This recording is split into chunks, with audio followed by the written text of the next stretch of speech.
okupitira Sheikh Abdallah Ssemambulu yalondebwa ku kifo kyoba mufti w'ekiseera ku lw'omukago lwa wiiki ewedde mu lukiiko lwali ku Gangu Muslim Primary School kyaviirako olutalo olw'ebigambo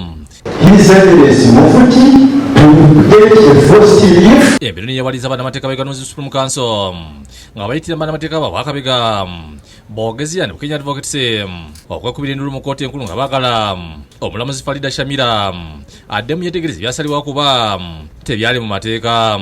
Eggulo wazzeewo amawulire ku bigambibwa nti kkooti yagobye okusaba kwa bannamateeka b'Uganda Supreme Council kwe baateekamu nga bagamba nti yeetaaga kusooka okwekenneenya emisango egyaliwo okusooka okuwa ensala.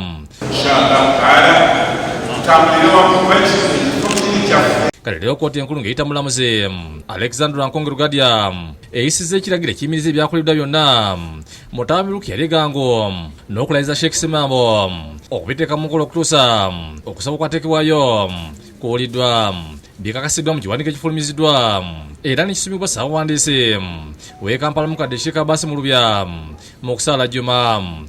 Oda ng'erangika bulungi ebyasaliddwako yakoze stay of execution ebyakolebwa mu lukiiko olwatuuzibwa terwatuuzibwa tebirina kukozesebwa paka nga application gyetwateekayo ewoleddwa.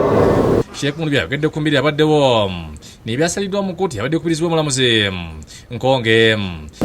Ekkooti bw'ennyumba y'amateeka nabinkanya nesalawo ebawo obudde bannyonnyole ensonga eyo naye neebalagira bateekemu okwewoza kwabwe.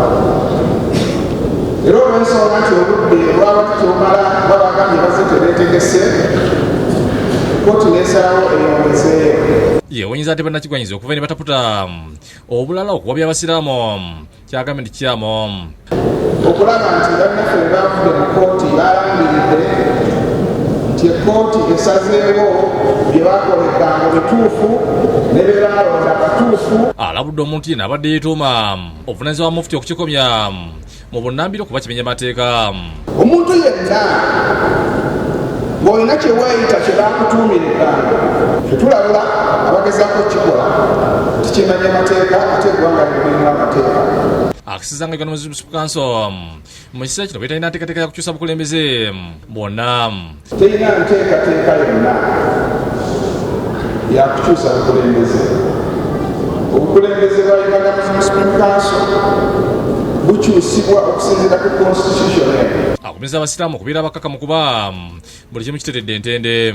Eweereddwe nga Mufti Sheikh Shaban Mubajje asinzidde embali n'agamba nti abamulwanyisa bonna baagala kulira naye ng'ekisinga obukulu kye bamulanga kwe kulwako ate nga tewali nsonga ndala yebamunaana. Kati e Kampala amazeeyo emyaka mingi giri abiri mwemeka mu esatu bwe tulaba nti enduddeyo nnyo nange kenyini neetya mbeerayo otya.